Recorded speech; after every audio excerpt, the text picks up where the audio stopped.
Sunday Production. Quand on demande à son corps en fait d'énormes sollicitations, donc de grosses ressources mentales et physiques, et que derrière on n'a pas l'énergie, eh ben en fait on va puiser dans toutes ces ressources. Et j'ai eu des gros soucis hormonaux. Et là on impacte vraiment la femme dans sa féminité. Et je pense que c'est pour ça aussi que j'ai envie d'en parler aujourd'hui, c'est qu'en fait l'impact d'une malnutrition sur un corps de femme est terrible et peut avoir des répercussions pendant vraiment longtemps en fait.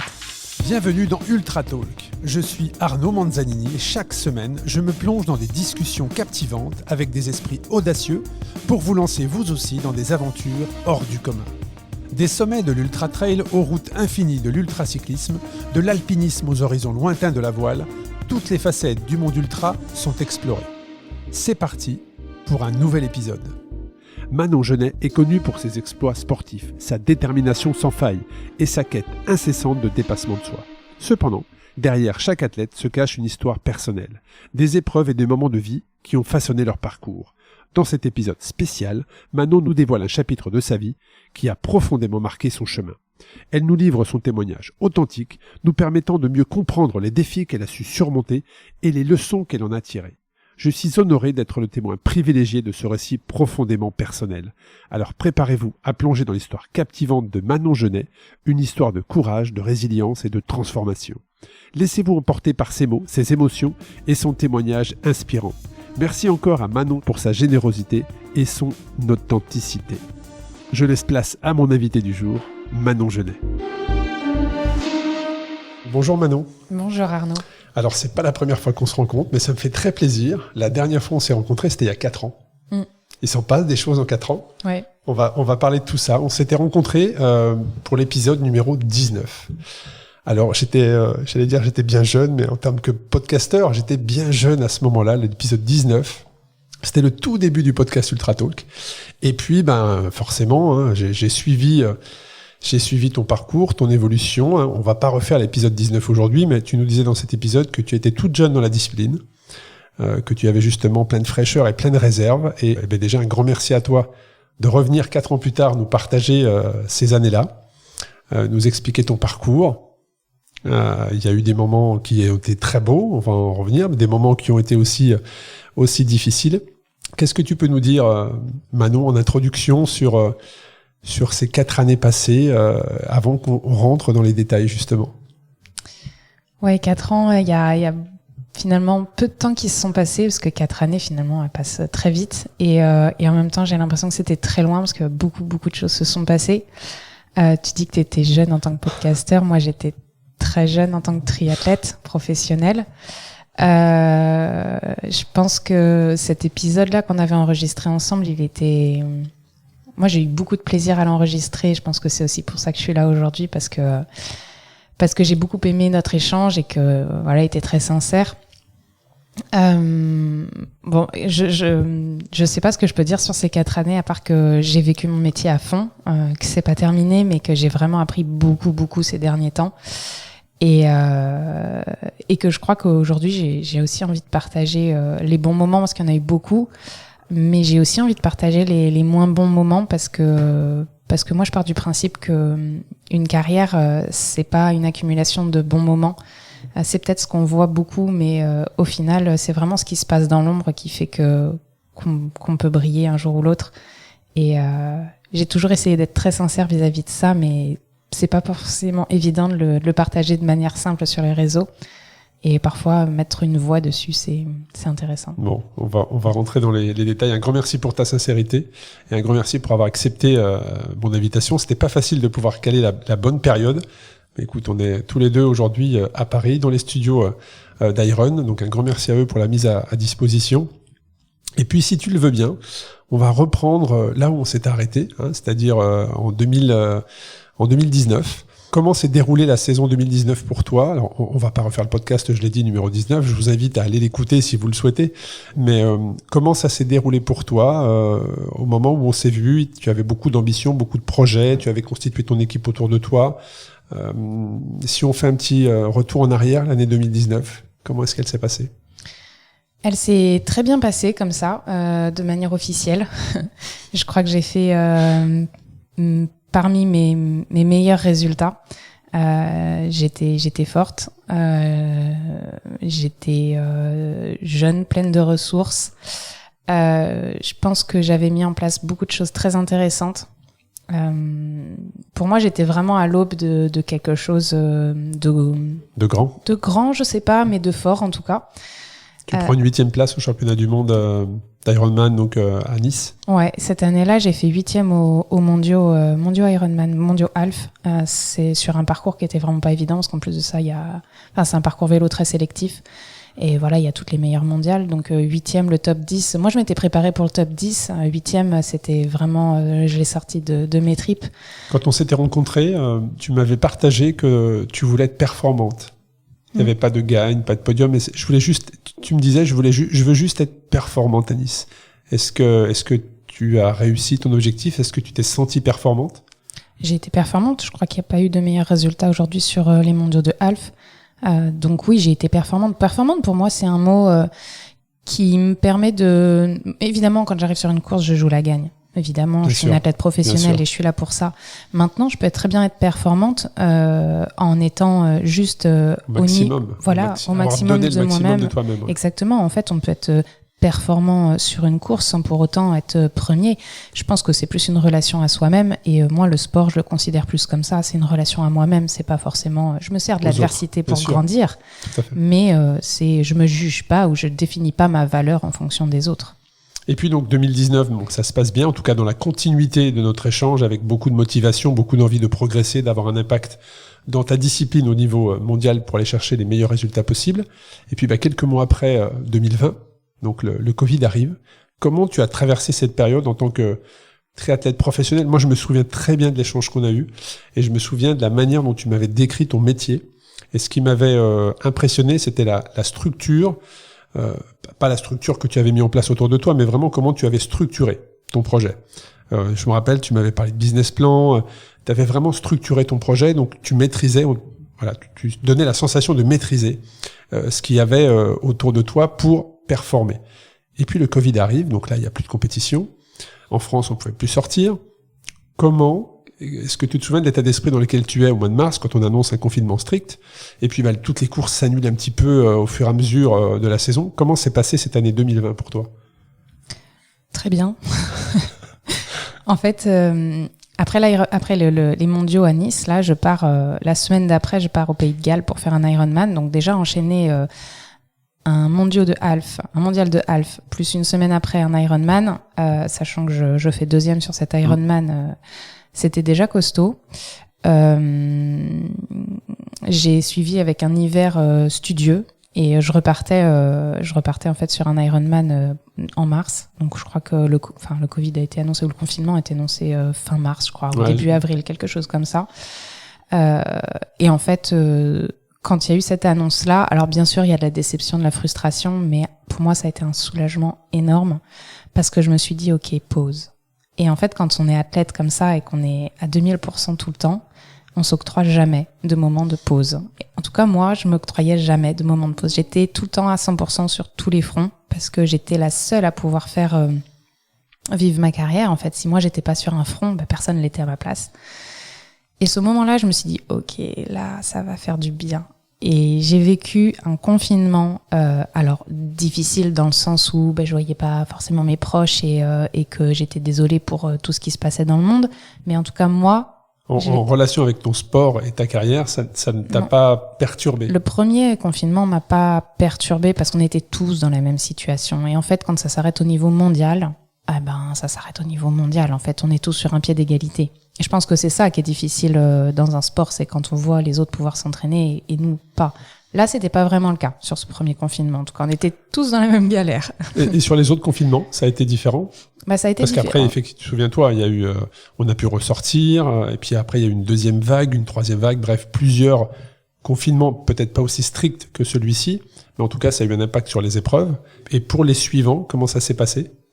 Les suivants, il y a eu des petites choses qui ont été mises en place pour les athlètes de haut niveau. Donc j'avais le droit d'avoir accès à une piscine, mais c'est pareil, ça a pris du temps. Il me semble que le deuxième confinement, certains pays pouvaient accepter que leurs athlètes s'entraînent. Parce qu'il y avait encore des différences, effectivement. Nous, en France, on n'avait pas le droit. Forcément, là, ça génère de la frustration. Après, moi, j'ai réussi à m'entraîner un petit peu. J'ai la chance d'habiter en campagne, donc peut-être que je pouvais de temps en temps sortir. Après, j'ai été très respectueuse des règles, mais j'avais moins cette sensation d'oppression qu'on pouvait avoir peut-être en ville. Après, je pense que ce qui a été difficile psychologiquement au bout d'un moment, c'est que je savais plus trop à quoi je servais en fait. Quelle était ma place? Parce que j'étais une athlète, j'avais pas le droit très peu de faire mon sport, j'avais pas le droit de de courir en compétition. On n'accordait pas de place au sport. C'était pas la priorité. Pourtant, pour moi, le sport égale santé. Et on était dans une crise sanitaire et on empêchait les gens de sortir, de faire du sport, de s'aérer, alors que c'est pour moi la première clé du bien-être et de la santé, que ce soit physique ou mentale, c'est l'activité sportive. Donc pour moi, on était dans une incohérence totale. Mais c'était, voilà, en tant que triathlète professionnelle, sportive professionnelle, c'était vraiment, mais en fait, je sers à quoi dans la société? Quelle est ma place si on me l'accorde plus? Quelle est ma place? Tu vois, je m'attendais pas à cette réponse sur le premier confinement où tu as pris ça comme une pause, tu vois. Super, j'ai une pause, je vais pouvoir rester avec mes proches, me reposer. Je m'attendais plus à cette frustration de ne pas pouvoir mettre en application tout le travail de l'hiver, justement. On va y venir. Pourquoi voilà. cette... Alors, ma question, c'est est-ce que c'est pas le début? Est-ce qu'il n'y a pas un petit peu de lassitude ou d'usure mentale à ce moment-là, avec le recul? Est-ce que justement, c'est pas arrivé au bon moment pour que tu puisses te reposer mentalement et ne pas être confronté à la pression de la compétition, la pression personnelle, hein, je te parle juste toi par rapport à la compétition. Est-ce que c'est pas un signe? Comment tu l'as vécu, ça, avec le recul?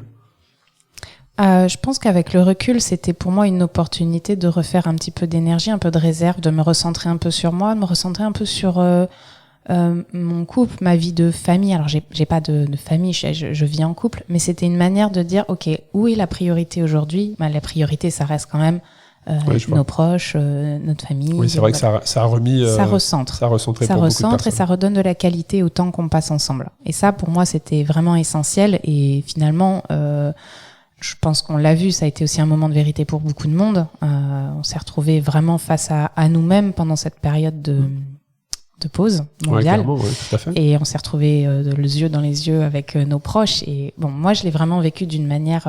quand j'y pense, en fait, j'ai un sourire sur le visage parce que c'était vraiment un moment reposant. Mais oui, t'as raison, c'était peut-être un signe d'usure, je sais pas.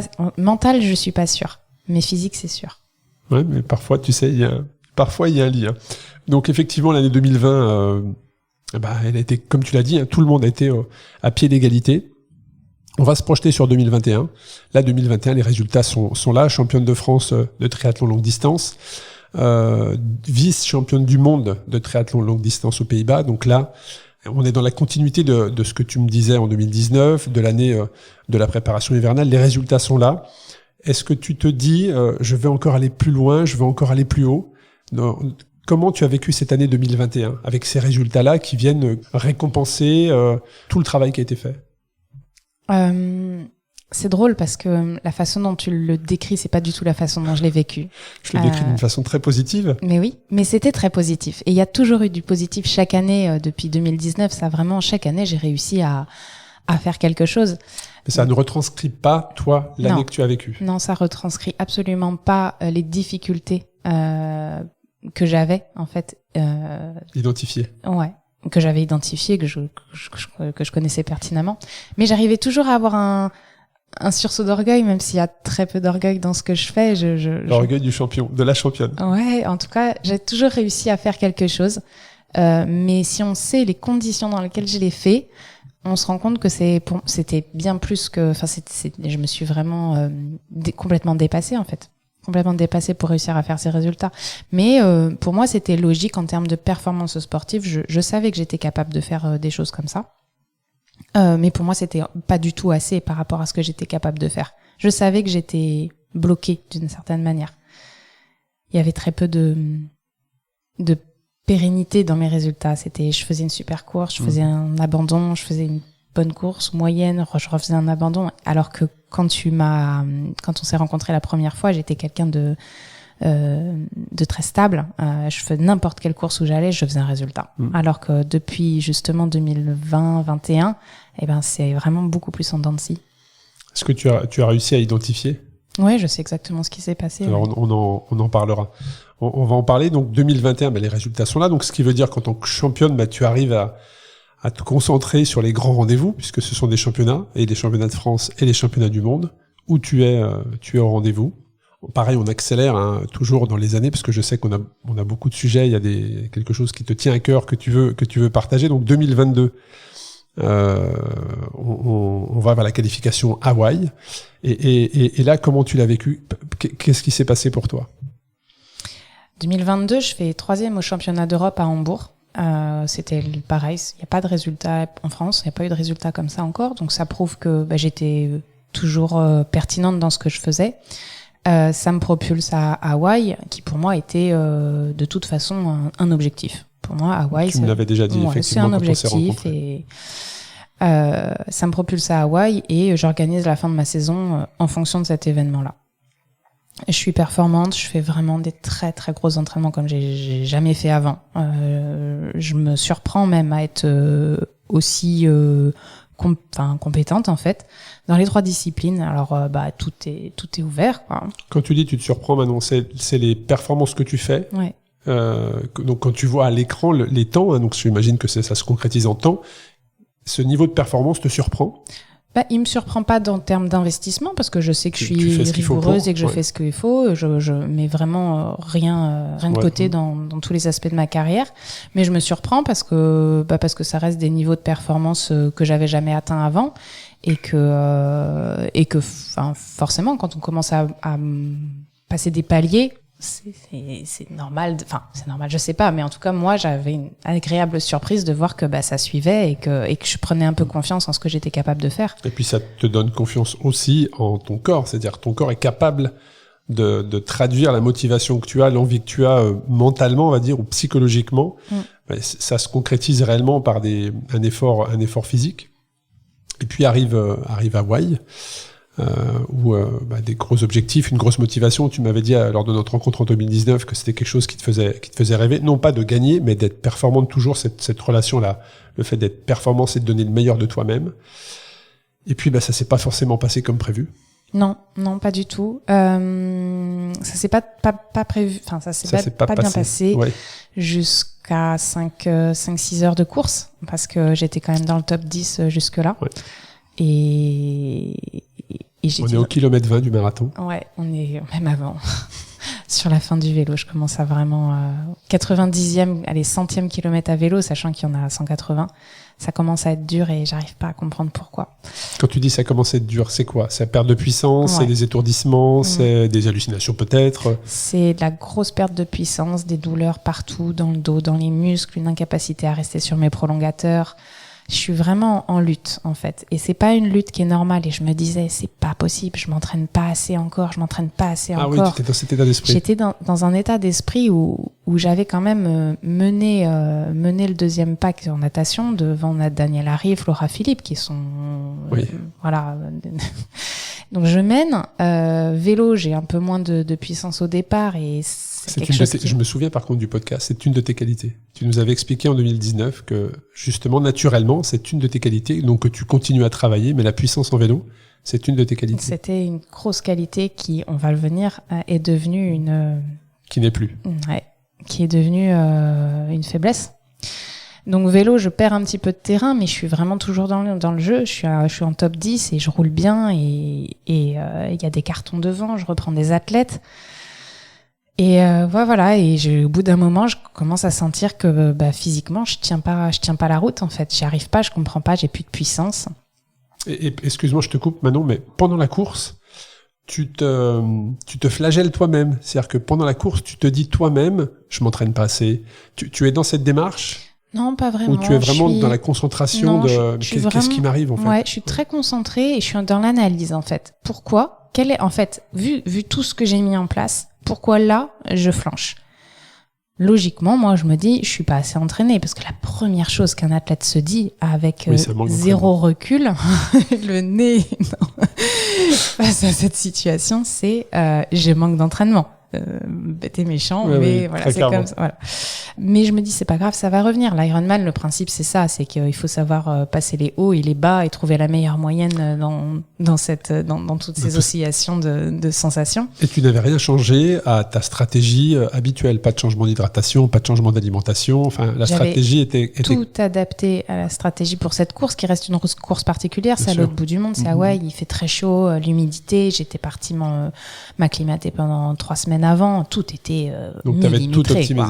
Tout était millimétré, même l'aspect psychologique. J'étais arrivée 3 jours avant la course sur l'île.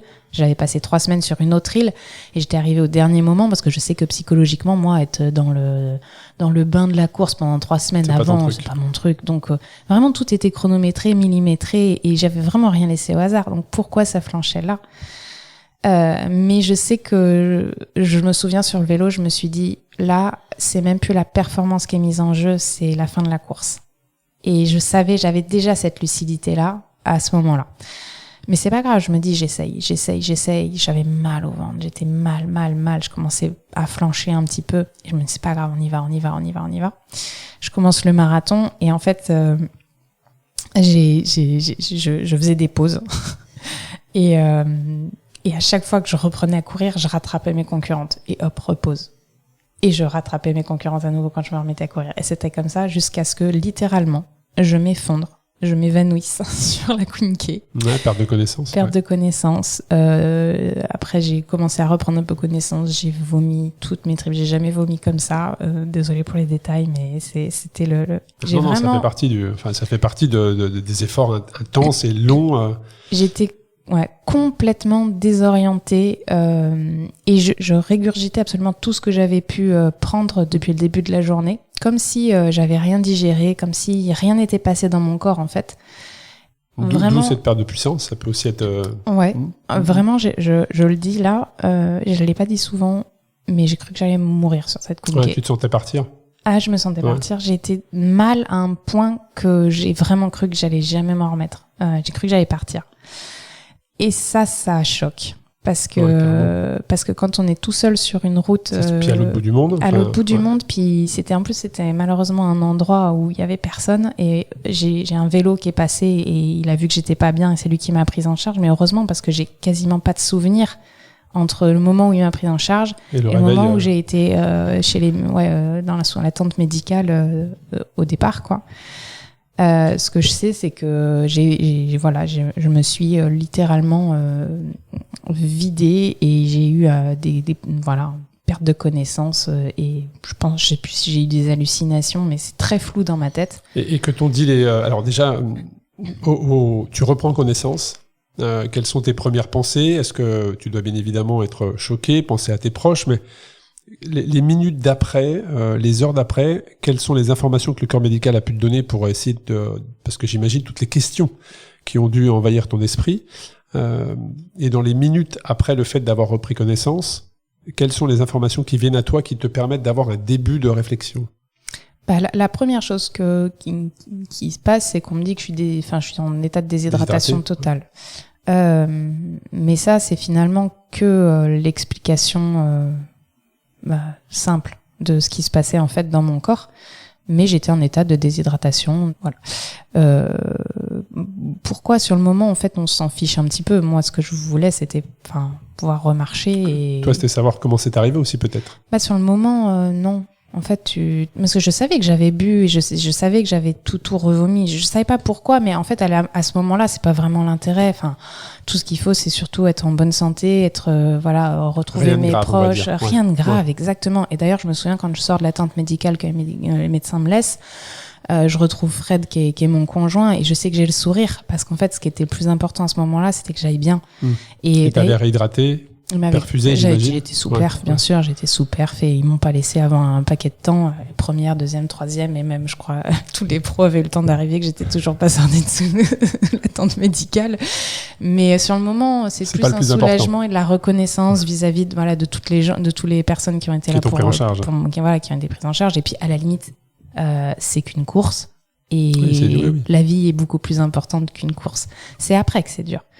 Oui, ça, je suis d'accord avec toi. Ça, c'était le choc, effectivement, d'avoir la perte de connaissance. C'est traumatisant, une perte de connaissance, de pouvoir se réveiller, déjà de pouvoir, comme tu l'as dit, se relever. C'est déjà important. Et puis après, avec le temps, effectivement, là, la nuit d'après, peut-être même le surlendemain, voilà, il y a probablement des questions qui arrivent pour essayer de comprendre. Est-ce que ça a été ta démarche et comment tu as... Parce que avant qu'on enregistre, je suis retourné sur ta communication et j'ai voulu volontairement retrouver ce moment et j'ai relu le post que tu as mis le jour d'après ou bref quelques jours après. Et comment tu as vécu les heures justement après avoir retrouvé ton conjoint, t'être posé, voilà, être en sécurité. Il s'est passé quoi dans ta tête derrière? Alors en fait, l'année dernière, à Hawaï, il y avait une course femme et le surlendemain, la course homme. Et Fred, mon conjoint, qui est aussi mon entraîneur, courait aussi.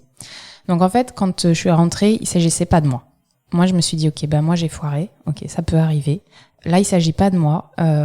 Je vais me concentrer sur la course de Fred et pas être un boulet en fait, être une aide, un soutien et lui permettre à lui de s'exprimer sur une course, sachant qu'il avait quand même vécu toute ma problématique de plein fouet, donc il était vidé un peu de ses ressources. Donc en termes de charge mentale, de stress, il a dû prendre une décharge. Il a pris une grosse décharge et ça m'impressionne cette capacité qu'il a à se remobiliser à chaque fois sur les courses avec ce que je lui fais vivre.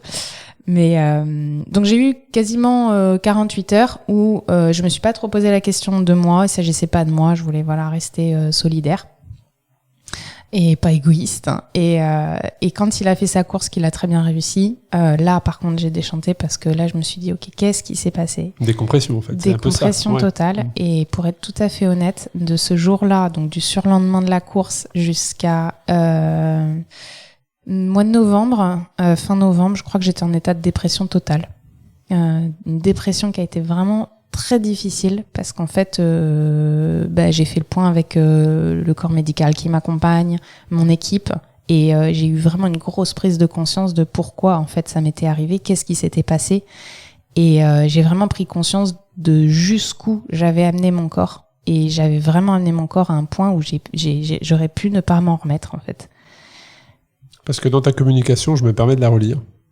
Alors, elle est relativement longue, hein, mais j'ai gardé juste 2 lignes. J'ai besoin d'un peu de temps pour faire le point avec mon équipe, car malgré tout ce que je mets en place au quotidien, quelque chose ne tourne pas rond depuis quelque temps. Voilà ce que tu écris.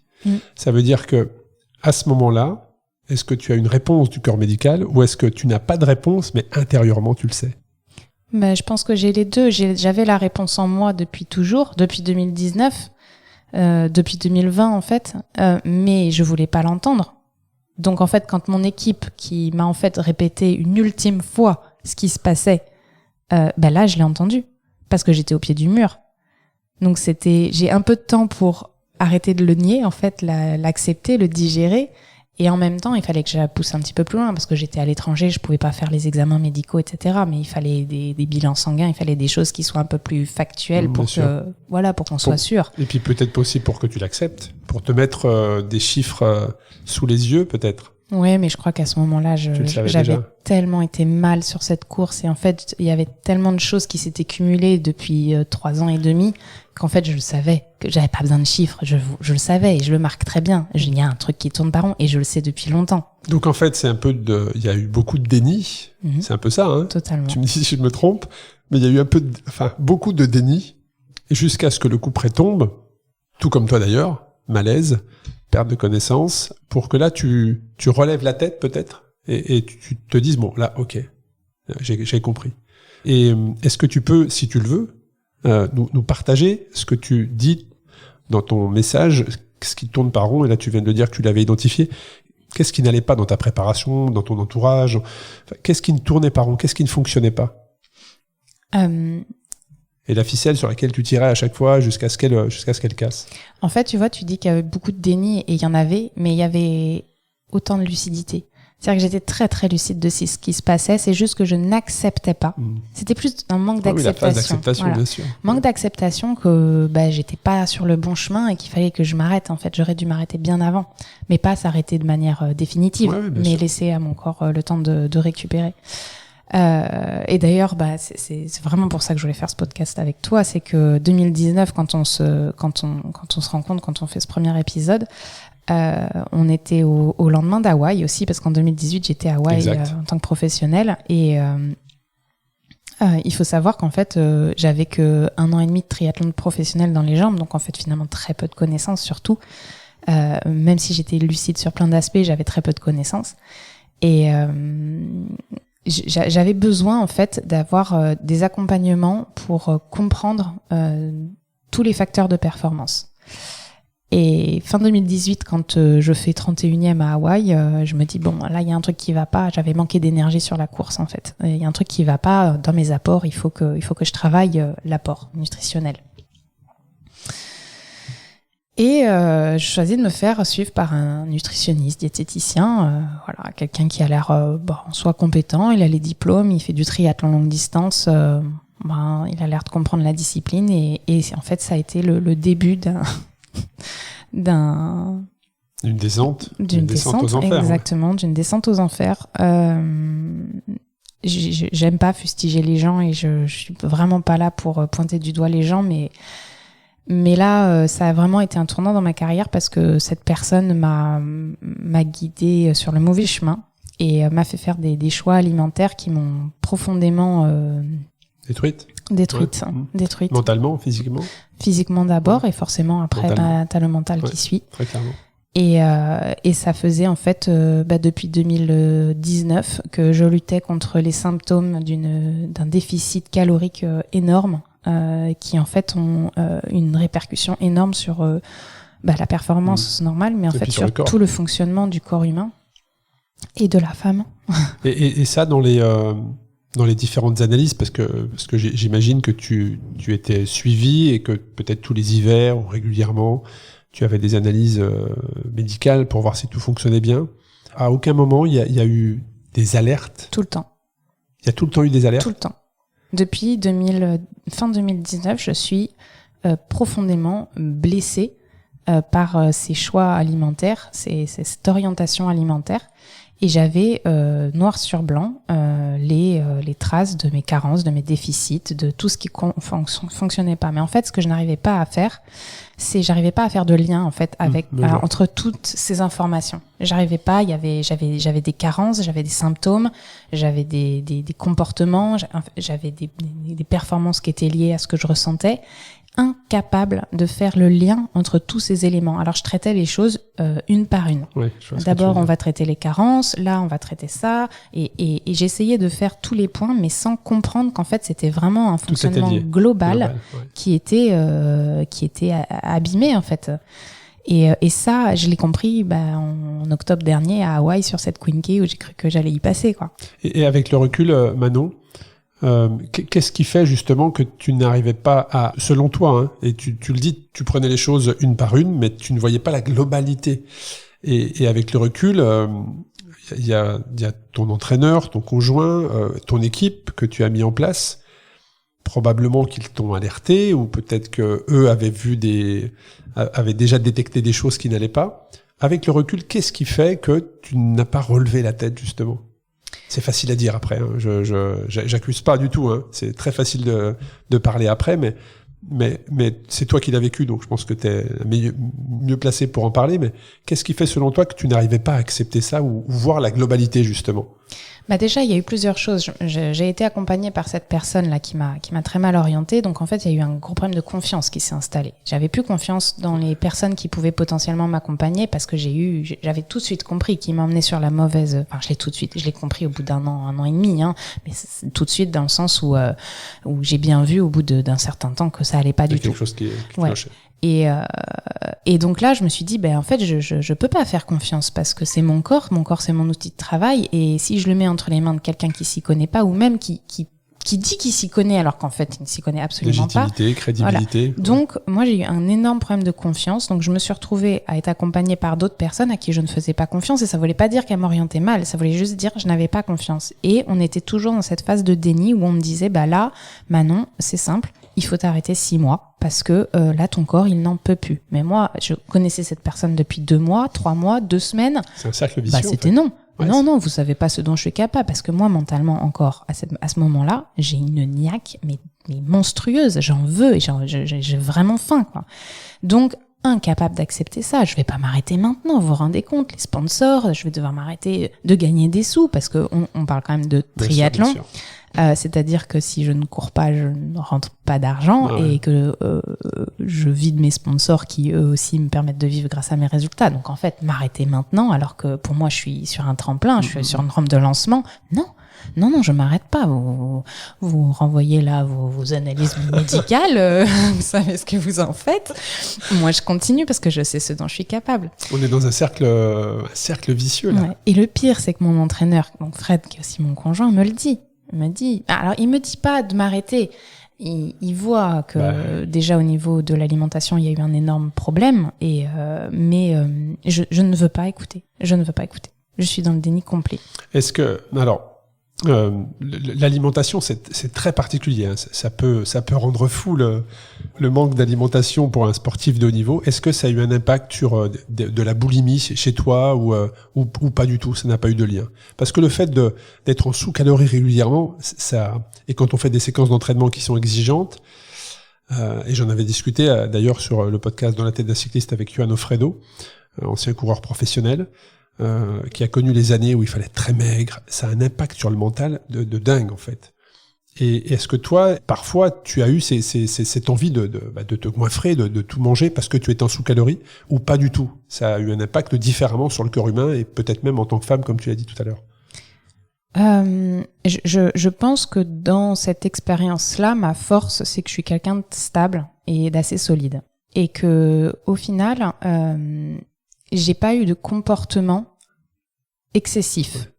Mais j'ai été complètement perturbée dans mon rapport à l'alimentation. Moi, à la base, je suis quelqu'un qui aime manger, je suis une bonne vivante. Je me suis jamais trop pris la tête. Ouais. Je pense que j'ai un rapport à mon corps qui est à peu près normal, encore que je suis aussi un esclave de la société et j'ai toujours envie de perdre 1 ou 2 kilos, malheureusement. Mais ça va pas me compromettre le plaisir que j'ai à manger, à cuisiner, voilà.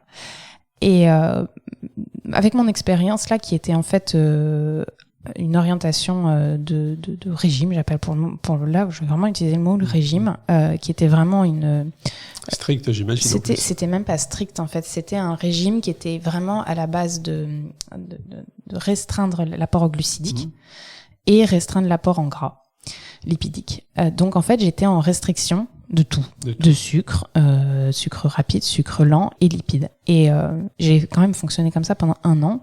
Et c'était une restriction qui était quel que soit mon volume d'entraînement. C'est ça, c'était il y avait pas une phase d'approche de compétition, une phase un peu plus de récupération. Non, c'était tout le temps. Je pouvais m'entraîner 6 heures dans la journée. Le soir, je n'avais pas le droit aux glucides sur mon plan. Et là, on recharge pas, quoi. Quand on fait 6 heures d'entraînement et que derrière, on prend pas de glucides, on ne recharge rien. Donc, dans quoi est-ce qu'on tape? On tape dans les muscles. On tape dans toutes les réserves. On tape dans les graisses, mais quand il n'y en a plus, on va taper dans les muscles. Voilà, au bout d'un moment, quand tu es déjà très affûté, oui, au bout d'un moment, ça part. À ce moment-là, j'étais pas forcément très affûtée. Je cherchais d'ailleurs à optimiser ce rapport-là, musculature, gras, masse grasse. Mais au bout d'un moment, je suis tombée à un poids en dessous de ce que je faisais quand j'étais en 3e au collège.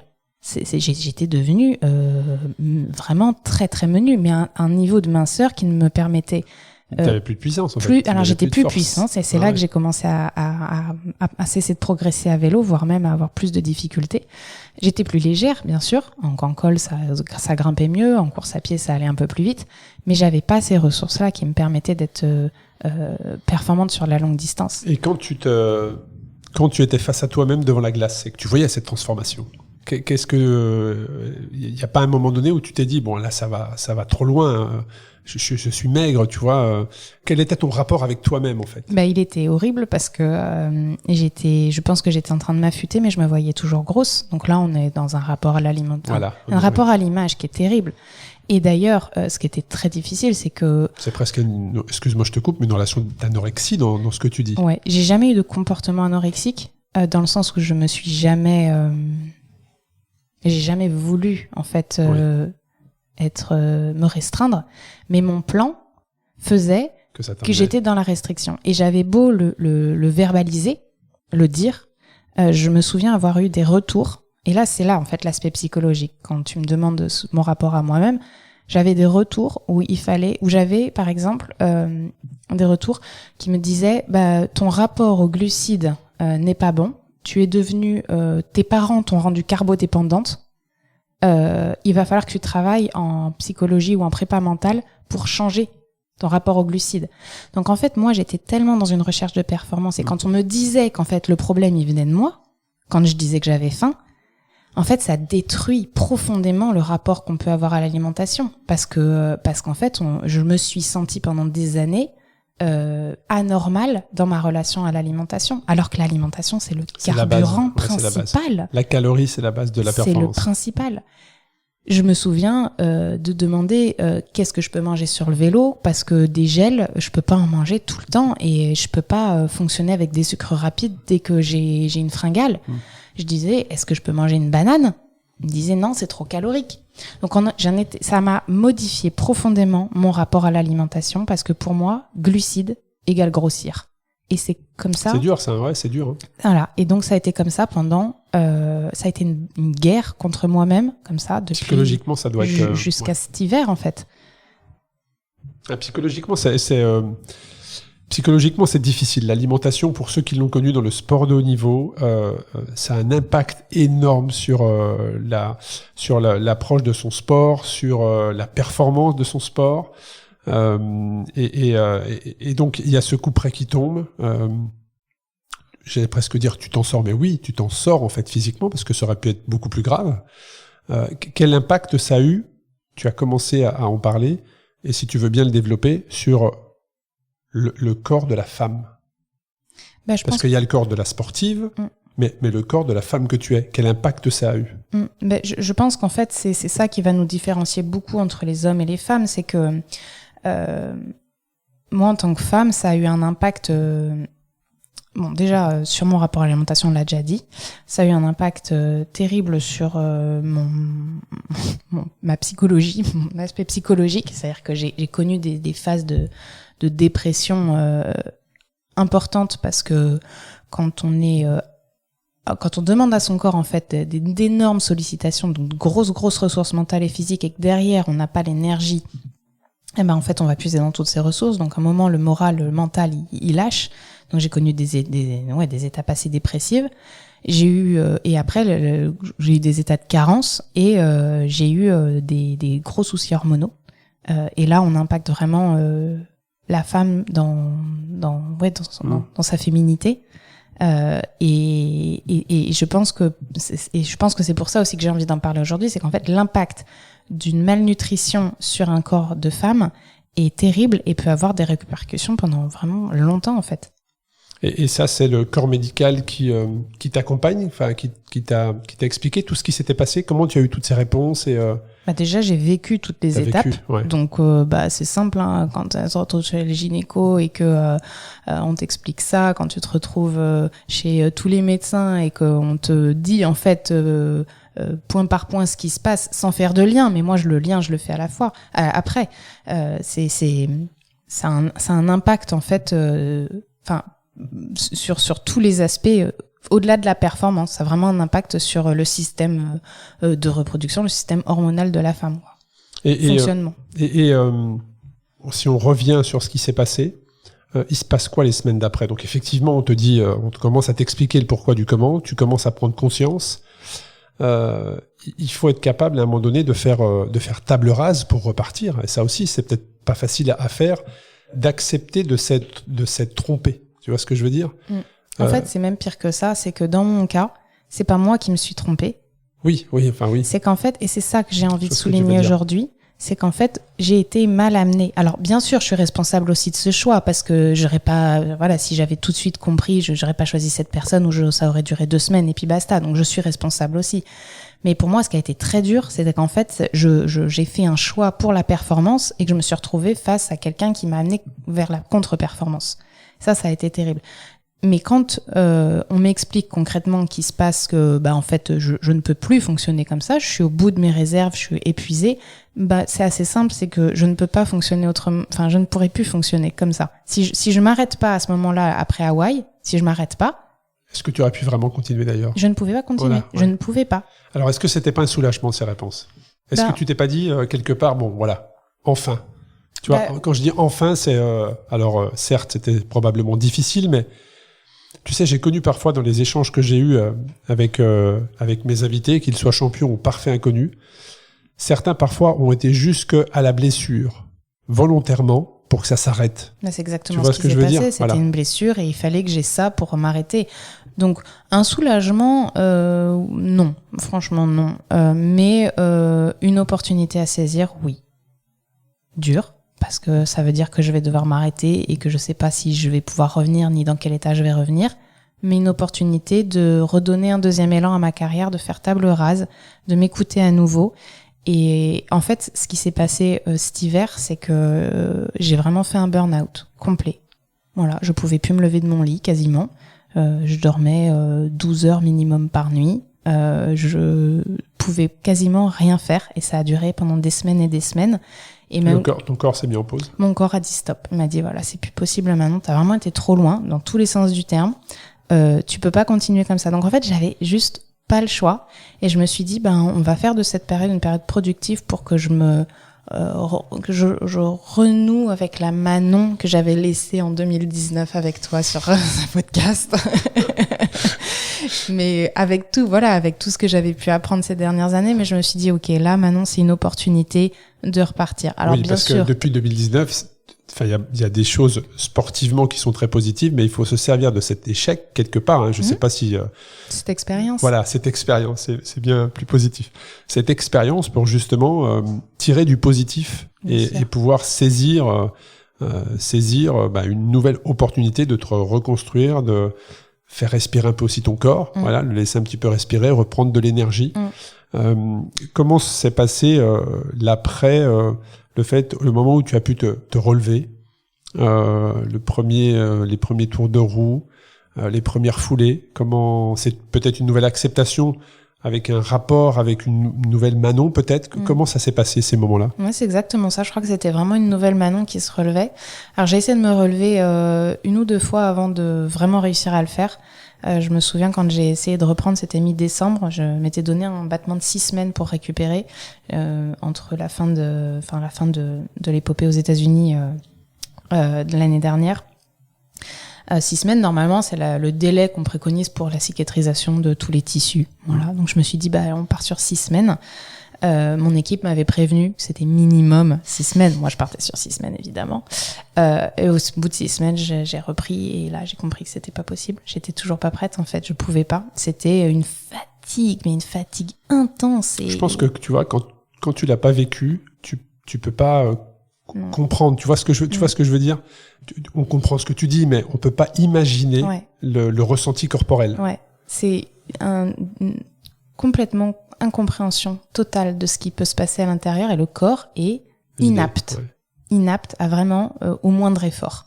Et ton entourage, à ce moment-là, comment est-ce qu'il a réagi? Alors, je pourrais leur poser la question si j'étais là, mais tu vas pouvoir me dire, mais comment est-ce qu'ils ont réagi? Est-ce qu'ils ont réagi en disant, tu vois, on t'avait prévenu, ou enfin, ça s'arrête, on va pouvoir repartir sur de bonnes bases? C'est une bonne question. Je crois qu'il y a plus... Il n'y avait pas forcément je pense qu'il c'était plutôt bienveillant, j'imagine. Bien sûr, mon entourage proche a toujours été bienveillant et c'est ce qui aussi en fait ma force. Mais peut-être même presque, c'est bon, elle s'en est sortie. Tu vois, il y a pas, elle est vivante, quoi, quelque part, elle est vivante, on va pouvoir reconstruire le temps qu'elle se repose et repartir? Je crois qu'au début, et là je parle de Fred, je pense qu'au début ça a été vraiment la suranalyse de tout ce qui avait pu se passer, de comprendre, parce que il a toujours été vraiment au petit soin avec moi, essayer vraiment de comprendre tous les paramètres. Mais je pense que pour lui ça a aussi été une occasion de mettre en place d'autres choses pour comprendre un petit peu le fonctionnement d'un athlète avec d'autres paramètres. Il a fait beaucoup de recherches pour m'accompagner encore plus précisément, plus loin. Donc je pense encore une fois, et je suis plutôt de ce genre-là, à dire que chaque expérience, même si ça doit être finalement un échec, chaque expérience nous amène à progresser, à en connaître un peu plus sur nous-mêmes. Mais mon entourage a été bienveillant, ils m'ont accompagné. Je crois que dans ces moments-là, on a besoin de notre entourage.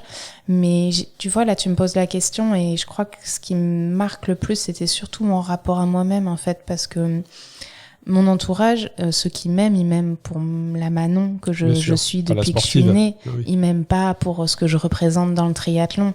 Donc au final, pour eux, à partir du moment où j'étais en bonne santé, ou vivante ou en train de me reconstruire, peu importe les mots qu'on utilise, mais c'était le plus important. Je pense que ce qu'ils ont apprécié dans cette période-là, c'est que j'ai pris un peu plus de temps pour aller les voir. J'ai renoué, j'ai pris plus de temps en fait pour mes proches, pour moi-même, et ça fait du bien aussi parce que je crois que j'avais vraiment trop la tête dans le guidon. Et c'est le cas de dire. C'est le cas de dire. Et toi, sur ces sensations, Manon, en burn-out, est-ce que tu te souviens des messages intérieurs est-ce que tu te souviens de ton dialogue intérieur, ou est-ce que c'était vraiment pause et qu'il y avait même pas de dialogue intérieur tellement tu étais épuisé, ou est-ce qu'il y avait un dialogue intérieur? Je sais pas, hein, mais du style t'inquiète pas Manon, c'est passager, tu vas te reconstruire, tu vas revenir, ou alors j'arrête tout, je vends tout mon matos, je vais plus entendre parler de sport, je me consacre à ma famille. Quel était le langage intérieur que tu avais avec toi-même à ce moment-là? Il y a eu 3 étapes, je crois. La première étape, c'était c'est horrible ce qui m'arrive. J'en veux énormément à cette personne-là qui m'a suivi. C'est la colère. Une colère, une rancune que j'ai toujours. D'ailleurs, j'arrive toujours pas à faire passer une rancune énorme pour cette sensation qu'on m'a volé en fait une partie de ma carrière. Donc vraiment un truc profond ouais. Qui est en moi et qui arrive toujours pas à sortir ou toujours pas à partir. T'arrives pas à mettre des mots à l'exprimer ou elle arrive pas à partir. Et d'ailleurs c'est un peu une psychanalyse qu'on est en train de faire là, je te le dis tout de suite. Alors je vais te donner une anecdote. Je vais te dire une anecdote parce que ce que tu me dis me fait penser à quelque chose. Ma compagne est entrepreneuse et hier elle était sur Paris. Donc moi je suis sur Paris aujourd'hui, on est tous les deux sur Lyon. Et hier, figure-toi qu'elle avait un rendez-vous professionnel, donc elle avait un petit peu de temps, elle s'est assise dans un parc et puis à côté d'elle vient s'asseoir une dame d'origine asiatique et puis elles se mettent à discuter.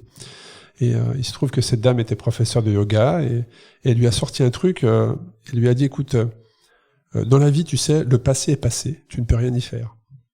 Le futur, il n'existe pas. Par contre le présent, tu peux l'écrire. Donc tu vois, ça me fait penser à ça, notre discussion. C'est exactement ça, ouais. Voilà. Ouais. Mais c'est exactement ça, et je crois que je me concentre à l'instant présent, parce que si je pense au passé, ça m'énerve. Si je pense au futur, ça m'effraie, mais ça angoisse un peu. Ouais. Mais en fait, ce qui m'appartient, c'est aujourd'hui. Qu'est-ce que je fais aujourd'hui, là? Qu'est-ce que je fais dans la minute pour construire celle de demain? Donc ça, oui, évidemment, c'est vraiment quelque chose que j'ai... oui, qui fait partie des raisonnements du quotidien. Ouais, des raisonnements et des leviers de performance même, hein, des leviers de bien-être peut-être même. Mais tu n'as pas répondu à ma question, Manon. Tu n'as pas répondu à ma question sur les premières foulées, les premiers tours de roue. Manon qui se relève. Dans quel état d'esprit tu es? Je suis dans la réappréciation de mon sport. Ma première chose, c'est je veux retrouver du plaisir à m'entraîner. Mais parce qu'en fait, il y a 2 questions dans une, parce que j'ai pas répondu non plus à ta précédente question. Donc, il y a eu cette première phase-là de rancune et de colère. La deuxième phase, ça a été j'arrête tout. Et j'ai vraiment failli arrêter cet hiver. Je voulais plus entendre parler du triathlon. J'en ai ras-le-bol.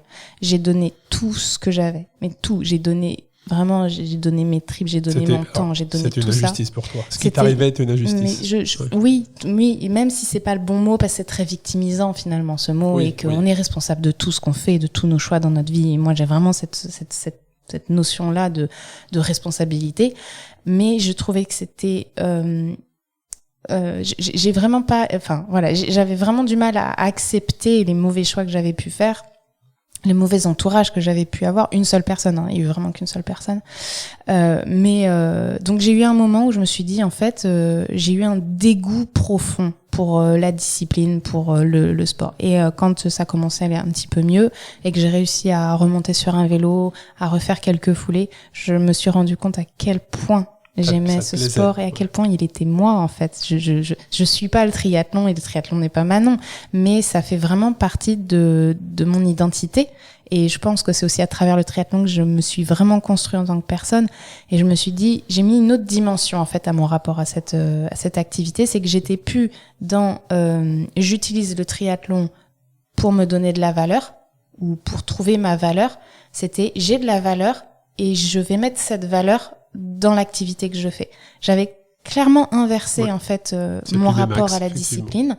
Et du coup aujourd'hui, c'est vraiment une nouvelle Manon dans ce sens-là. C'est oui, je vais réussir des courses et oui, je vais pas réussir des courses et personne n'a le droit de juger la personne que je suis parce que personne ne sait ce que j'ai pu traverser, ce que je traverse. En fait, c'est ça qui m'a fascinée, c'est que quand on voit un athlète au départ d'une course, mais quel que soit le sport et quel que soit l'athlète, je parle du meilleur mondial à la personne qui accorde 10 heures dans sa semaine, 5 heures, c'est qu'en fait, on ne sait jamais dans quelles conditions un athlète prend le départ d'une course. Et, très clairement. Et en fait, on ne peut jamais rien juger. Et les personnes qui ne savent pas ça, je passe mon chemin maintenant. Et je n'y accorde plus d'importance. Je sais la valeur que j'ai. Et je sais par quoi je passe. Et finalement, je suis le seul juge de qui je suis. Est-ce que, alors je sais pas comment poser ma question, mais est-ce que le monde dans lequel on vit aujourd'hui, qui est constitué de réseaux sociaux, comment tu as traversé cette période? Est-ce que tu as été critiqué? Est-ce que tu as été accompagné? J'ai du mal à croire qu'on puisse critiquer Manon Jeunet, parce que moi je te suis un peu et c'est toujours très positif, toujours bienveillant, mais comment s'est passé le rapport aux réseaux sociaux à ce moment-là? Parce que de par ton métier, ça fait partie, alors je vais dire de ton travail, mais en tout cas tu communiques, c'est pour tes partenaires, voilà. Ouais. Et comment s'est passée la relation avec les réseaux sociaux où tu dois te mettre en avant, tu dois montrer ce que tu fais. Comment ça s'est passé à ce moment-là?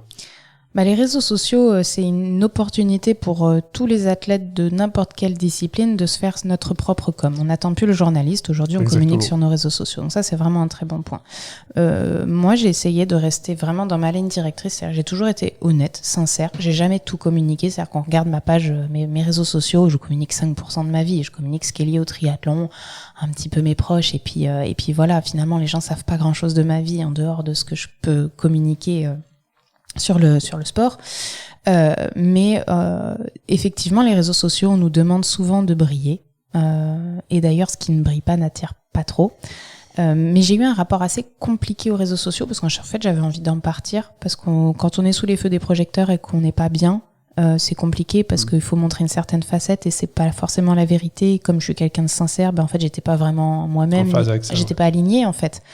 Mais par contre, je reste quelqu'un de très positif et très optimiste, très enthousiaste tout le temps, même si voilà, j'ai mes coups de moins bien, j'ai aussi parfois le moral au fond des chaussettes et tout. Mais je me suis dit, voilà, s'il y a besoin pendant une période de partir un peu des réseaux sociaux, je vais le faire. Et c'est ce que j'ai fait d'ailleurs. Pendant un moment, j'ai arrêté complètement de communiquer. Mais oui, je suis critiquée. Tout le monde est critiqué. N'importe qui, on est tous critiqués et je confirme, oui, j'ai beaucoup de soutien, j'en ai beaucoup plus que des critiques. C'est pareil, je pense que c'est un apprentissage. Ça glisse sur toi. Non, ça glisse pas parce que je suis un être humain et que j'ai une sensibilité, peut-être même beaucoup de sensibilité. Je suis un peu une éponge parfois, mais ça fait partie de mon identité et je trouve que ça peut être une force. Donc les critiques, en fait, j'essaie surtout il y a quelqu'un de mon équipe qui m'a dit quand t'es critiqué, essaie de savoir si c'est une critique qui est à visée constructive ou si c'est absurde. Si la critique te paraît absurde, en fait, passe ton chemin. Soit tu tournes à la dérision, soit tu fais un retournement de question. Par exemple, quelqu'un qui donne un conseil ou qui critique ma façon de m'entraîner ou ce que je peux faire, je vais lui demander s'il a son diplôme de coaching, son diplôme d'état, etc. Mais dans la critique, pour moi, il y a deux choses. Ouais. Vraiment la constructive, et j'adore la critique constructive. si la personne s'y connaît, et il y a le questionnement absurde qui est généré par de la frustration, de la jalousie, un mal-être de la personne. Donc à partir du moment où tu es critiqué, tu sais qu'en fait la personne est juste en train d'exprimer son mal-être et projette sur toi son mal-être et sa frustration et sa jalousie et son manque, etc. Et à partir du moment où tu sais ça, tu regardes les critiques vraiment d'un autre œil. Ouais. Parce qu'en final, je suis désolée pour cette personne. Retenez la leçon. Et puis, on revient juste la période après les premières foulées, après les premiers tours de roue. Quelques mois avant, tu avais ton agenda, ton calendrier, tes compétitions qui étaient positionnées dans ton agenda.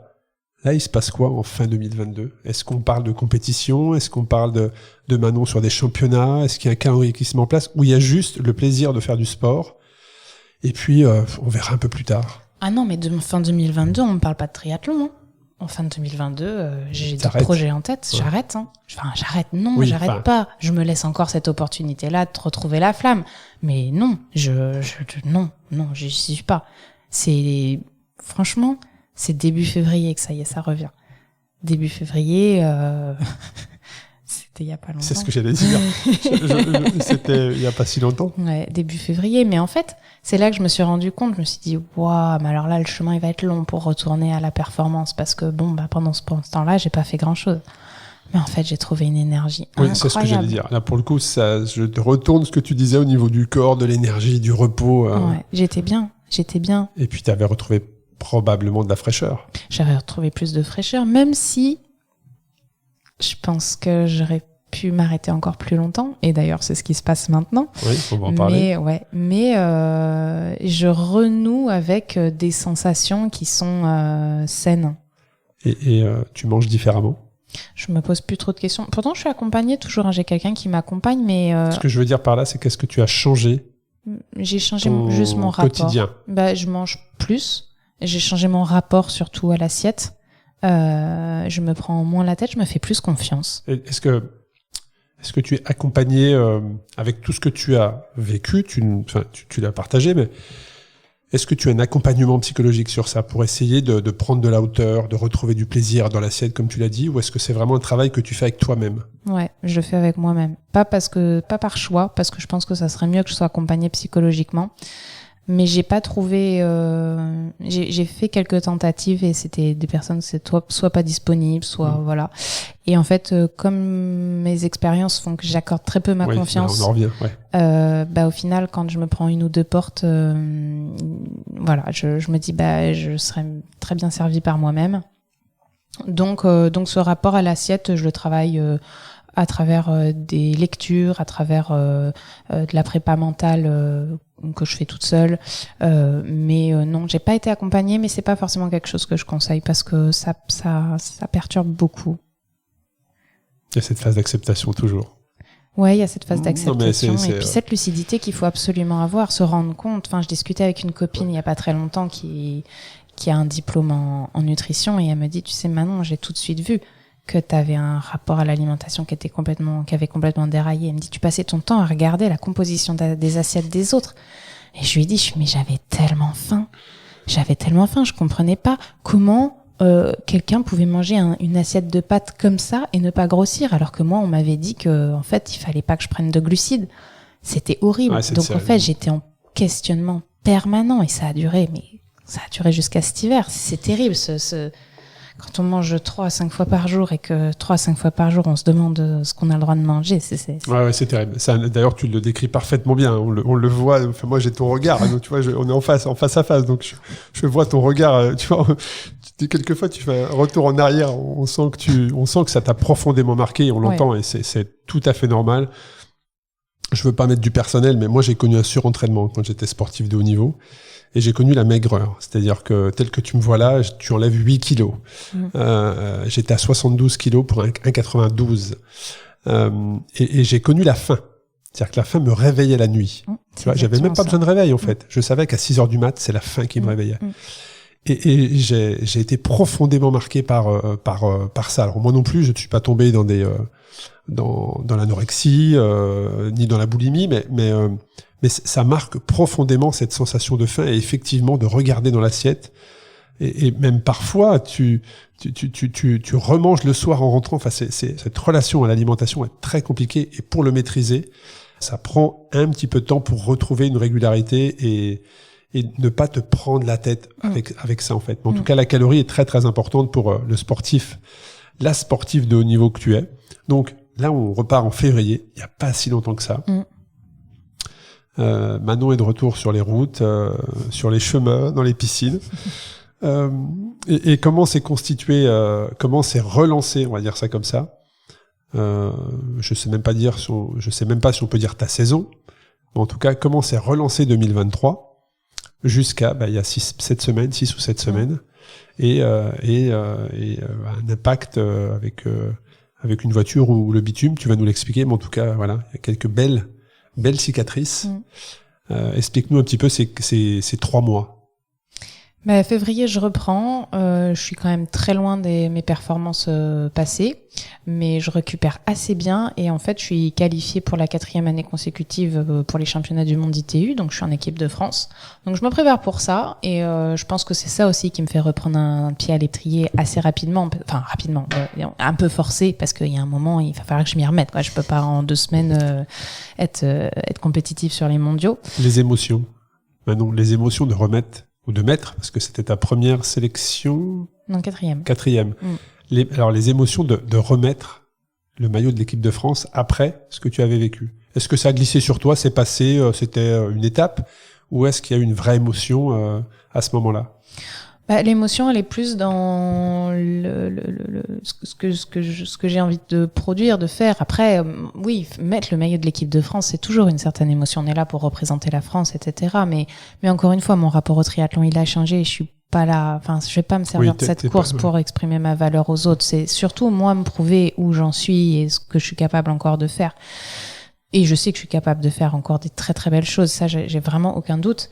C'est juste, est-ce que j'ai fait les bons choix ces derniers temps pour avoir les ressources suffisantes pour cette course? Mais bon, la question se pose pas très longtemps parce que je pars en stage à Majorque 2 semaines avant la course et malheureusement j'ai un accident de vélo qui fait que je rentre chez moi avec une belle fracture de la clavicule et pas mal d'autres blessures et qui fait que maintenant je suis arrêtée depuis 7 semaines. Alors je le dis avec peut-être un peu de détachement parce que je crois que ça sert à rien que je me fasse une double peine dans la tête. C'est pas grave, c'est comme ça fait partie des risques du métier. Mais en fait, je le vois de 2 manières. Je me dis, c'est dommage parce qu'au final, fin de l'année dernière, c'est quand même compliqué et certains me l'ont fait sentir. Et là, je recommence mon année 2023. Oh là là, catastrophe, accident. Ça veut dire que, en fait, j'ai toute la moitié de saison, parce que je reviendrai pas à la compétition avant fin août, début septembre. C'est-à-dire que j'ai toute la première moitié de saison où je peux pas faire mes preuves non plus. Et donc, c'est un peu compliqué parce que, en gros, ça va faire 1 an que j'ai pas, mois, que j'ai pas fait de belles courses, quoi. Mais en même temps, on a fait encore les bilans avec mon équipe médicale et enfin c'est pas vraiment une équipe médicale, c'est un micronutritionniste. J'ai été suivie beaucoup cet hiver d'un point de vue médical, mais là on a un petit peu relâché. Mais mon micronutritionniste, il me dit tu sais quoi Manon, c'est peut-être pas plus mal en fait que t'aies eu cet accident-là parce qu'il me souhaitait un accident, mais parce qu'en fait ça me fait une période pour ton corps. Ouais. En fait, j'ai toujours des résidus. Aujourd'hui, j'ai encore des résidus du burn-out qui a été la cause de tout ce que j'ai vécu ces derniers temps. Donc aujourd'hui, oui, je le vis pas forcément super bien d'être arrêtée encore et de voir le triathlon qui continue sans moi, mais en même temps, pas forcément non plus très très mal. Mais en même temps, je me dis je pense que rien n'arrive au hasard. Ouais, c'est ce que j'allais te le dire juste après, mais je pense que parfois, il se passe des choses. Il faut aussi savoir les prendre plutôt que de se prendre la tête à essayer de ne pas l'accepter, de les refuser. Voilà, c'est comme ça. Ouais, on dit souvent, ça sert à rien de lutter contre les vagues. Il faut surtout apprendre à les surfer. Exactement. Bon, là, je vais surfer sur cette blessure et puis. Est-ce que tu peux nous expliquer comment ça t'est arrivé? C'est une chute classique, c'est un accident, c'est une maladresse. Quelle est la raison de si tu peux en parler? Oui, bien sûr, je peux en parler. En fait, c'est un simple accident de vélo dans le sens où mon vélo a été pris dans des irrégularités du bitume qui n'étaient pas vraiment visibles en fait. Et j'étais derrière Fred qui roulait. On roulait quand même très vite. Et là, j'étais sur le prolongateur et le guidon a sauté. J'ai essayé de le rattraper, j'ai pas réussi. Et en fait, j'ai atterri la tête la première à 40 km/h, la tête la première sur le bitume. Et en plus, ce dont je me souviens vraiment, c'est que c'était la tête vraiment qui a tapé d'abord. T'as eu commotion ? Et j'ai rien eu. Parce que t'étais un peu marqué, je crois, à l'œil ou à la... Ouais, j'étais marquée. J'étais marquée. De toute façon, j'ai eu les lunettes qui ont tapé l'œil, etc. Mais finalement, il y a que la clavicule qui est cassée. Sans déplacement, sans opération ? Sans opération. Déplacé au début, si, complètement. Mais en fait, après une nuit, le fait que ce soit un petit peu détendu, on a vu que les os se rapprochaient et on m'a évité l'opération. Ce qui est peut-être pas plus mal parce que avoir une grosse balafre sur la clavicule. Et qu'est-ce que tu te dis à ce moment-là ? Parce que tu dis, bon, voilà, comment tu le prends après ce que tu as vécu 6 mois plus tôt ? Beaucoup de philosophie. Il y a les deux. D'un côté, je me dis, mais c'est pas possible, je suis un chat noir. Et après, il y a des cycles, tu sais, parfois, voilà. Ouais, mais mon cycle, pour moi, dans ma tête, vu comme ça de l'extérieur. Tu l'avais fait. Ouais, moi je l'avais fait. C'est bon, j'ai payé, j'ai envie de revenir. J'avais fait ma peine, quoi. Donc sur le moment, je me dis mais c'est pas possible, je vais tout perdre parce que si je suis pas performante, je perds tout. J'ai pas d'intérêt autre que la performance sportive. Bien sûr, il y a les réseaux sociaux et tout, mais mes réseaux sociaux ils fonctionnent parce que je suis performante dans ce que je fais. Exactement. Même s'il y a beaucoup de monde qui me dit je te suis pas que pour tes performances sportives. Oui, mais c'est lié. C'est la base de mon métier, c'est la performance sportive. Alors, parle-nous de la relation avec tes partenaires. Parce que ça, c'est important. Je me souviens, il y a 4 ans, quand tu te posais la question, tu étais effectivement professionnel depuis 1 an et demi, avec cette fameuse, comme tu l'as dit, très justement d'ailleurs, cette rampe de lancement qui devait t'amener sur la scène internationale. Et déjà, je t'avais posé la question avec tes partenaires. Et tu m'avais répondu que ce qui t'intéressait, toi, c'était la relation humaine. Enfin, c'était la relation avec le partenariat. Et non pas juste d'avoir un partenaire pour avoir une dotation ou matérielle ou financière, mais vraiment qu'est-ce que vous alliez construire ensemble. Je suis quasiment certain que ça n'a pas changé de ton côté, c'est toujours comme ça que tu vois le partenariat. Mais comment ça s'est passé ? Parce que il y a eu ces moments difficiles que tu nous as décrits, cette blessure. Donc, quelle est la relation que tu as mis en place avec tes partenaires ? Comment ça s'est passé ? Est-ce qu'ils t'ont fait confiance ? Est-ce que certains t'ont lâché ? Comment ça s'est passé cette phase-là ? Alors oui, ma relation première avec n'importe qui, j'ai des relations entières avec les gens. Je suis quelqu'un d'entier, tout simplement. Donc avec mes partenaires, à la base, ça a toujours été comme ça. J'ai quand même maintenant 7 ans de triathlon professionnel dans les jambes et dans la tête. J'ai compris que ça fonctionnait pas forcément comme ça, que ça reste un business. Et que je reste un produit marketing. Donc il fallait que je mette un petit peu d'eau dans mon vin, si je peux dire, ou en tout cas sans revoir mes valeurs, parce que j'ai besoin de rester aligné avec mes valeurs, que je comprenne que humainement parlant, j'avais beau construire des relations, il n'y avait pas que ça qui rentrait en jeu. Même si je pense qu'à la base, c'est ça qui est le plus important. Moi, j'ai des partenaires qui m'ont lâché au fil de ma carrière pour des raisons pas forcément compréhensibles. J'ai lâché des partenaires aussi parce que je m'y retrouvais pas. Mais je pense que quand j'ai eu cette problématique à Hawaï, j'ai été très très sincère avec tout le monde. J'ai mis en priorité mes partenaires au courant, après mon équipe proche et ma famille, etc. J'ai été très transparente, donc en fait mes partenaires avaient vraiment toutes les cartes en main pour décider de ce qu'ils voulaient avec moi. Aujourd'hui, forcément, ça a des impacts. J'ai des partenaires qui ont baissé leur contrat, mais j'ai aussi eu des nouveaux partenaires qui sont arrivés. Donc tout s'équilibre et globalement ça va dans le bon sens, mais ça reste quand même stressant, angoissant de voir que je suis pas sur le devant de la scène parce que c'est assez difficile de prouver sa valeur quand on n'a pas les moyens de le faire. Donc aujourd'hui j'ai pas encore de très mauvaises expériences, j'espère que j'en aurai pas, mais je reste lucide sur le fait que j'ai des partenaires parce que je suis performante. Mais est-ce que, tout ça n'est que passager. Tout ça n'est que passager. C'est-à-dire que les qualités et les compétences que tu avais il y a 1 an n'ont pas disparu. Enfin, à un moment donné, il y a une physiologie, il y a de l'ADN qui est là. Tu vois, t'étais quand même une championne. Donc, tout ça n'a pas disparu. Alors certes, après, il y a des facteurs qui font que parfois, effectivement, les planètes sont pas alignées ou ça se passe pas comme on l'avait imaginé ou comme on le voudrait. Mais toutes ces choses-là vont se remettre en place. Tu vas soigner ta clavicule, tu vas soigner tes blessures. tout ça a permis à ton corps de se régénérer encore un peu plus. Et puis tu vas revenir probablement plus forte mentalement. Comment tu vois parce que j'imagine qu'au fond de toi, la championne, elle est là. Tu vois ce que je veux dire? Donc, je pense que là, on est en 2023. Certes, on est bien en 2023. J'ai eu un doute, tu vois. Mais intérieurement, t'es déjà en 2024. Où est-ce que tu es, toi, maintenant? Je suis en août 2023, là, intérieurement. À la reprise? Pour moi, c'est pas du tout. Enfin, ma saison, elle est pas compromise. Il faudra juste que je sois performante sur cette deuxième partie de saison et début d'année prochaine. Je suis pas sur 2024, j'ai encore un peu de temps. Mais oui, comme je te disais avant, j'ai une pleine confiance en mes capacités et je sais que je suis encore capable de faire de très très belles choses. Mais c'est le recul que là, toi, tu as en tant que déjà connaisseur du sport et voilà, tu t'es fait aussi la clavicule et je pense que dans ta carrière sportive, t'as connu des hauts, des bas et en fait, au final, c'est un pourcentage minime de l'ampleur de ta carrière ou de ce que tu construis. Et on le disait tout à l'heure, enfin, on est obligé de passer par des coups durs, on est obligé de passer par des bas pour connaître des hauts. Et c'est ce que disait Fred aussi. Il disait, maintenant, tu ne peux pas connaître de hauts si tu n'as pas connu des bas. Donc, en fait, c'est normal. Il faut juste savoir passer ces bas-là. Et la prochaine victoire, tu l'apprécieras totalement différemment. Le prochain bon résultat, ça n'a rien à voir. Exactement. Voilà, je pense que c'est, pour le moment, j'ai un peu la tête dans ces problèmes-là et c'est normal. Évidemment que le doute m'envahit mais j'ai aussi plein de certitudes. Ce qui se passe là depuis quelques mois, ça m'a convaincu de plein de choses, que j'ai une force incroyable intérieure, que j'ai des compétences, que je suis quelqu'un de lucide, que je suis quelqu'un de stratégique. En fait, je les connais, mes forces. Est-ce que tu as douté à un moment donné de ça? Mais bien sûr.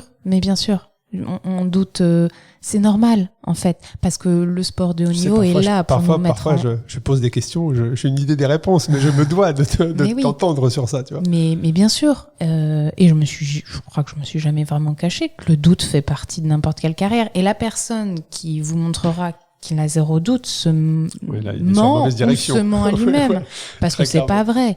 Et d'ailleurs, c'est le principe de mon métier. Je veux dire, chaque entraînement que je fais a son lot de difficultés, pour que je reste humble, parce que ça reste très difficile. Ouais. Et le triathlon, et on l'a pas dit, mais entre 2019 où on a eu notre dernier échange et aujourd'hui, c'est plus le même niveau. Hein.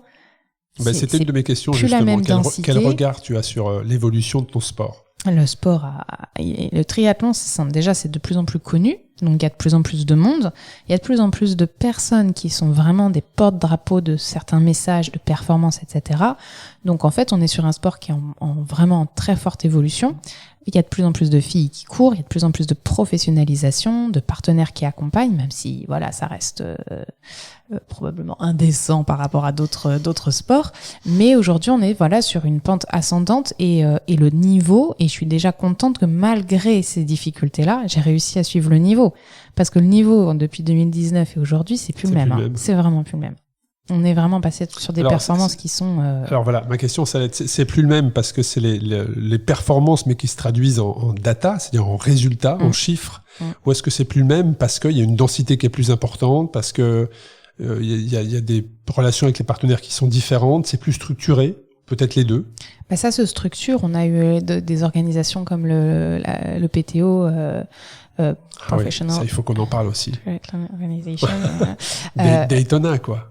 Ouais, oui. Daytona, oui, mais il y a eu plein d'autres courses eux organisées. Oui, et Daytona, c'était... Ça devait être fou, non? Ouais, c'était fou.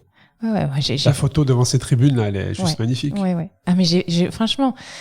Et je crois que c'est ça un peu qui m'a sauvée cet hiver. J'ai voyé très noir les choses dans le triathlon, tout ce que ça m'avait amputé de ma vie, de la femme, à ma famille, etc. Et en même temps, je me dis, Manon, mais t'as vécu des choses extraordinaires.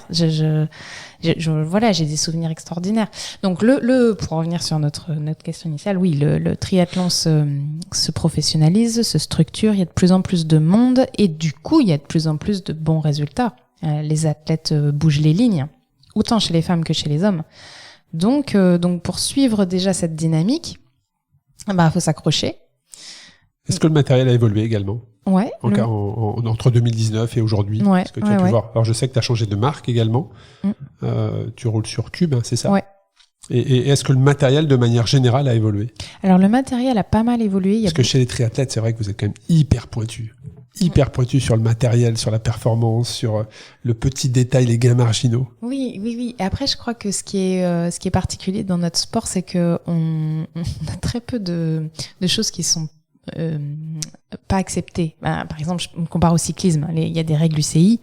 Oui. Voilà, on peut pas faire mieux, on peut pas faire différemment. Nous, en triathlon, on a quand même une marge de manœuvre énorme. Il y a des selles qu'on peut pas trop avancer. Voilà. Tout à fait. Donc nous, on trouve des choses complètement ahurissantes qui sont parfois pas forcément plus pertinentes. Si, elles sont autorisées, mais elles sont pas forcément plus pertinentes. C'est juste que c'est un peu la course. Vous avez un champ plus important. Ouais, voilà. Donc du coup, on a vu quand même pas mal de choses ces derniers temps arriver.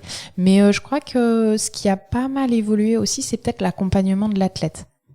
Aujourd'hui, il y a vraiment beaucoup plus de data, il y a beaucoup plus de personnes qui sont destinées à justement à tous ces gains marginaux, pas forcément marginaux d'ailleurs, mais tous ces gains-là. La nutrition, je trouve qu'elle a énormément évolué aussi. Il y a quelques temps, on parlait de 60 grammes de glucides par heure. Maintenant, c'est plus élevé. Mais maintenant, c'est 90 et il y a même pas mal de tests qui passent sur 100, 120. Ouais. Et ça, c'est pas forcément prouvé que ce soit mieux, mais il y a quand même une grosse évolution de ce côté-là des recherches. La calorie dans l'effort est importante. Et moi, j'avais eu un échange parce que tout ça m'intéresse, les datas m'intéressent. Et j'avais eu un échange avec Evan Stevenard. Alors, Evan Stevenard, c'est un pilote qui vit aux États-Unis, vers Las Vegas, qui est un Français, que j'ai accompagné, moi, dans Race Across America, en équipe de 2. Puisqu'il m'avait contacté pour que je manage l'équipe et il voulait battre le record. Et donc, il voulait profiter de mon expérience sur cette épreuve pour justement les amener à battre le record. Et donc, j'avais travaillé beaucoup avec lui sur les datas et comme pilote, alors, Evans, tout est très précis. Quand tu lui parles, il faut que tu sois très précis dans toutes les données que tu lui donnes. Et il avait travaillé avec un micro-nutritionniste et on a vu cet échange autour des aliments. Il m'avait dit, Arnaud, 60 grammes de glucides, c'est rien en fait. On est beaucoup plus et c'est ce qui fait que l'athlète est performant. C'est justement ce que tu lui apportes. Donc je suis pas du tout surpris de ce que tu dis au niveau de l'alimentation. Mais il y a aussi le matériel qui a beaucoup évolué, les datas. Je t'avais posé cette question sur les datas il y a 4 ans. Tu m'avais répondu, je viens tout juste de travailler avec une ceinture cardiaque. Tu pourras réécouter si tu veux. Hein. Je commence tout juste parce que tu m'avais même dit je suis un peu contre ça. Est-ce que ta relation aux data a évolué? Contre ça, non, pas du tout. Tu réécouteras. Ah ouais, bon, d'accord. Tu réécouteras. Alors, en fait, c'est juste que moi, je suis pas fan des chiffres, en fait. Je suis pas forcément très bien les analyser et tout. Moi, je suis plus dans la sensation, dans le ressenti. Mais par contre, je sais que c'est indispensable et ça, c'est vraiment le travail de mon entraîneur. Hein. C'est lui qui calibre, c'est lui qui cible. Par contre, lui, il est à fond dans les datas, mais vraiment. Mais si, j'ai beaucoup la ceinture cardio. Maintenant, c'est un indispensable. Je prends un HRV au matin, les watts, bien sûr. Donc non, ça. Tu travailles avec la température corporelle également ou le sommeil? Pas assez, mais je prends mon HRV le matin, donc ça donne quand même un indicateur. Après, oui, il faudrait que j'ai encore plus de data, mais parfois, je trouve que ça devient un peu des rats de laboratoire, quoi. Alors moi, je suis plutôt très data, mais c'est intéressant, mais il faut savoir s'en détacher un petit peu. Alors, il faut savoir s'en détacher par moment. C'est sûr qu'à l'approche d'un objectif, je pense que c'est quand même, ça te donne quelques indications. Mais bien sûr. Il faut savoir, et surtout, il faut savoir les lire. Parce que avoir un bracelet Whoop, juste consulter ton application et voir que tu es à 73% de récupération de sommeil ou à 51%, si tu vas pas plus loin, ça sert pas à grand chose. Mais par contre, effectivement, à l'approche d'un objectif, dans le cadre de vouloir faire une performance, la performance, elle se traduit pas forcément pour un podium, mais juste très personnel. Hein. C'est-à-dire, j'ai donné le meilleur de moi-même. Mais je pense que les datas, s'ils sont bien analysés, peuvent apporter cela. Et dans le triathlon, j'imagine que des data scientistes, des personnes qui vont analyser tout ça pour le sportif, ça aussi, c'est arrivé comme c'est arrivé dans le vélo. Oui, et c'est vraiment, on en a de plus en plus. Après, on utilise beaucoup les datas. Mon entraîneur utilise beaucoup les datas. Moi, donc je l'ai déjà dit, hein, c'est pas forcément ce que je maîtrise le mieux. Mais là où tu vois, tu me dis que les datas sont intéressantes. Là où pour moi il y a un énorme écueil et un manque, c'est les datas féminins. Oui. Aujourd'hui, on croit encore que la femme fonctionne comme un homme. Et par rapport à ce que j'ai traversé, je me suis posé vraiment les questions et j'ai fait beaucoup de recherches. Alors là, par contre, je suis partie dans des recherches américaines parce qu'en France, il y a rien. Mais j'ai vraiment compris que le corps féminin fonctionnait vraiment différemment de celui de l'homme par rapport à ses cycles. Et ça, pour moi, c'est des datas qu'on a toujours occultées. Mais on ne fonctionne pas comme des hommes. On ne peut pas être traité ou accompagné comme un homme. C'est impossible. Et ne serait-ce que sur la température corporelle dont je te parlais, on a fait un épisode avec Camille Pic sur Dans la tête d'un cycliste, sur les règles, sur la température corporelle. Et Camille me disait qu'en fait, la température corporelle, tu ne peux pas comparer un homme et une femme. C'est juste, c'est pas comparable en fait.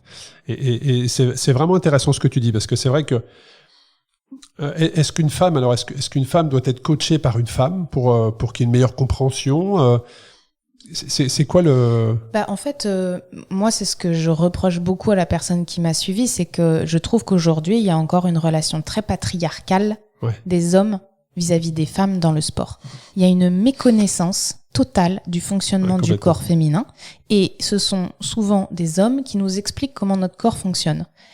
Alors, je ne doute pas qu'il y a des hommes qui savent certainement mieux que moi comment ça fonctionne, d'un point de vue data, justement.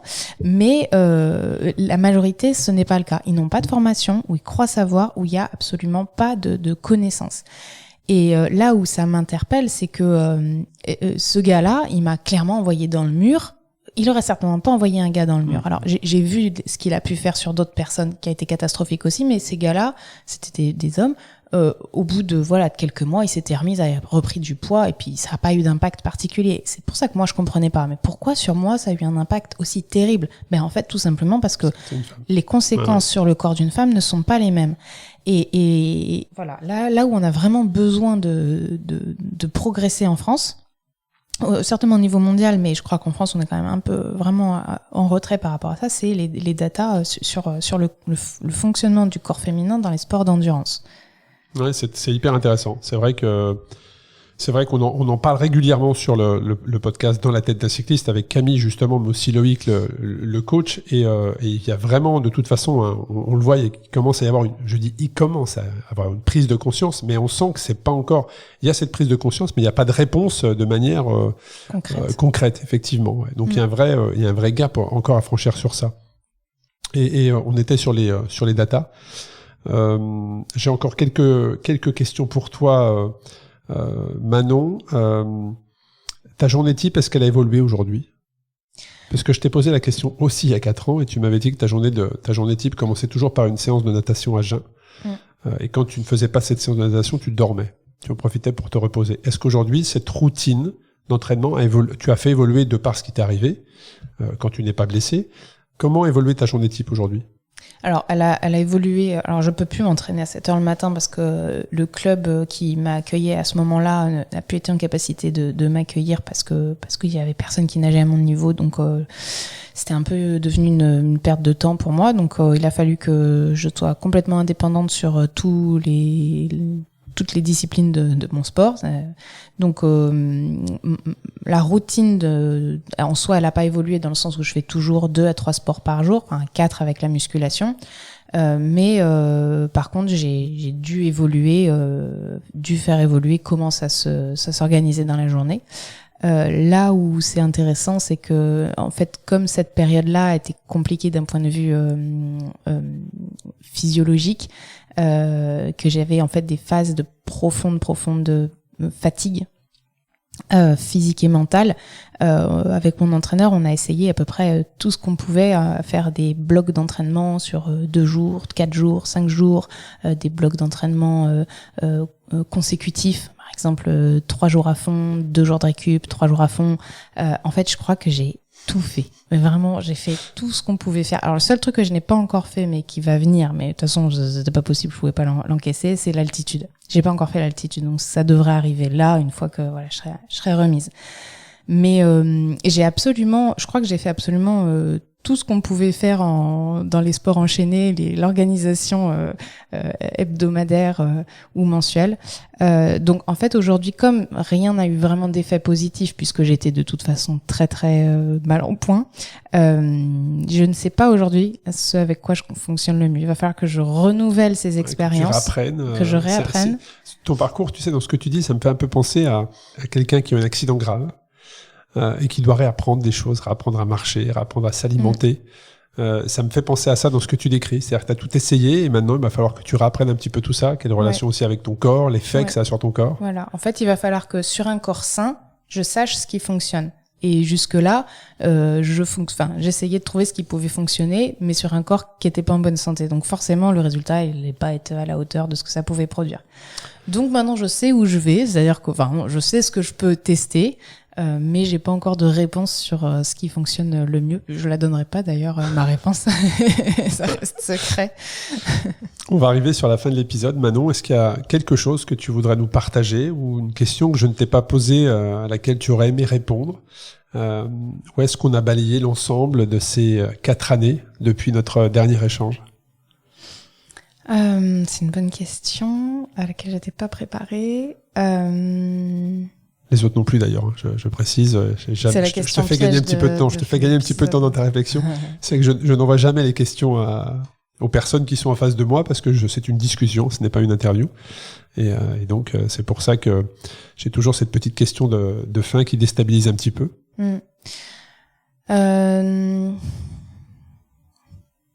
Écoute, non, là il y a rien qui me vient, pour être honnête.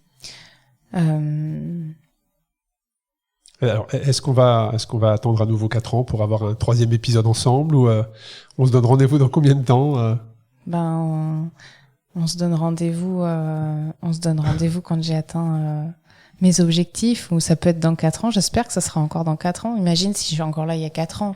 Ce sera pas mal. Écoute, pourquoi pas?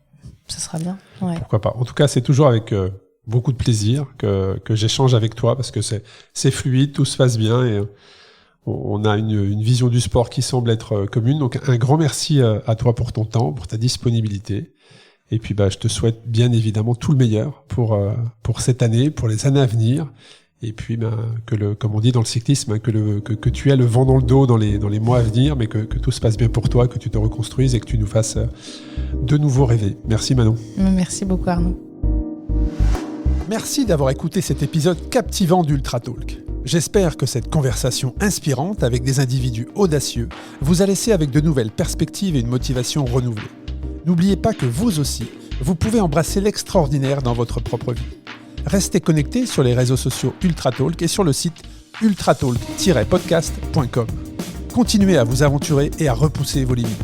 À la semaine prochaine pour un nouvel épisode passionnant d'Ultra Talk.